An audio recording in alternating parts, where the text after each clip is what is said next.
नमस्कार दोस्तों। सीओपीडी के पहले पेशेंट्स हमारे पास आते थे तो उनकी बहुत ज़िंदगी दूभर होती थी। बट 2025 में कुछ ऐसे ट्रीटमेंट्स आए हैं जिससे इन पेशेंट्स के लिए नई उम्मीद बनी है। सो अगर आपके किसी अपने को सीओपीडी है तो ये वीडियो ज़रूर देखिए।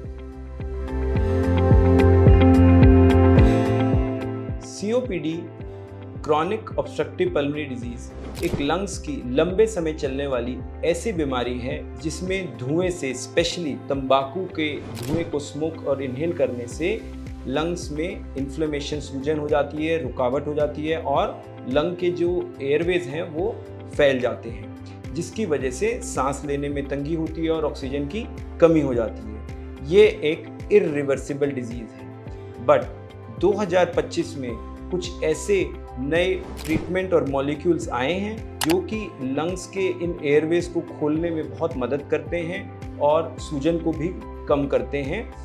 ये जो ट्रीटमेंट हैं ये 24 घंटे काम करते हैं और एक ही बार लेने पड़ते हैं और इनके कॉम्बिनेशन इनहेलर्स भी आए हैं जिससे कि आपको एक ही बार इनहेलर लेना होता है, पूरा दिन में एक ही बार इनको लेना पड़ता है और आपको बेहतर महसूस होने लगता है। ये 3 जो मॉलिक्यूल सबसे कॉमनली यूज हो रहे हैं वो हैं लाबा में आता है फॉर्मेट्रॉल या फिर विलेंट्रॉल और इसके कंजीनर, एंड इसके अलावा एक लामा होता है जिसमें है ग्लाइकोपाइरिनियम और ओमेक्लिडिनियम।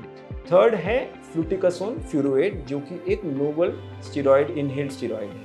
इसके अलावा बायोलॉजिक्स भी सीओपीडी में आ गए हैं जिसकी वजह से आपके सीओपीडी को लॉन्ग टर्म इम्प्रूवमेंट मिल सकती है, जैसे कि डुपिलुमैब। जो सीओपीडी का पहले ट्रीटमेंट होता था वो था वन साइज फिट्स ऑल, माने सभी पेशेंट्स को एक ही तरह का ट्रीटमेंट देते थे। बट आजकल हम कुछ बायोलॉजिकल मार्कर्स आ गए हैं जैसे कि ब्लड इओसिनोफिल्स और आप पेशेंट का ब्लड इओसिनोफिल लेवल्स, जिसकी वजह से हम आपके पेशेंट की ट्रीटमेंट को हम स्पेसिफिकली मॉडिफाई कर सकते हैं पेशेंट के, हर पेशेंट के टाइप के हिसाब से।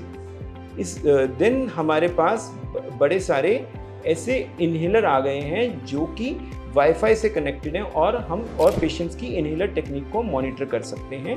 देन फिजियोथेरेपी और टेलीमेडिसिन के थ्रू हम ऑक्सीजन थेरेपी और पल्मोनरी रिहैबिलिटेशन घर बैठे ही अच्छे से दे सकते हैं। इसके अलावा जीन थेरेपी और स्टेम सेल थेरेपी के जो ट्रायल्स हैं वो ऑनगोइंग हैं। आर्टिफिशियल इंटेलिजेंस की हेल्प से हम पेशेंट के फ्लेयर अप्स को भी मॉनिटर और प्रिडिक्ट कर सकते हैं। सो जो फ्यूचर है वो बहुत ब्राइट है और बहुत सारी 2025 में ये treatment breakthroughs COPD patients के लिए एक नई उम्मीद जगाए हैं। सो सीओपीडी ट्रीटमेंट में एक रेवोल्यूशन सा आ गया है और अगर आप सीओपीडी की बीमारी से जूझ रहे हैं तो इससे आपको अपडेटेड रहना चाहिए, इसके ट्रीटमेंट के बारे में अपडेटेड रहना चाहिए और एक स्पेशलिस्ट के टच में रहना चाहिए। अगर आपको ये वीडियो पसंद आया है तो इसको लाइक करें और अगर आपको ऐसे ही लंग और लेटेस्ट लंग हेल्थ अपडेट्स चाहिए तो हमारे चैनल को सब्सक्राइब करें और इस वीडियो को शेयर करें। धन्यवाद।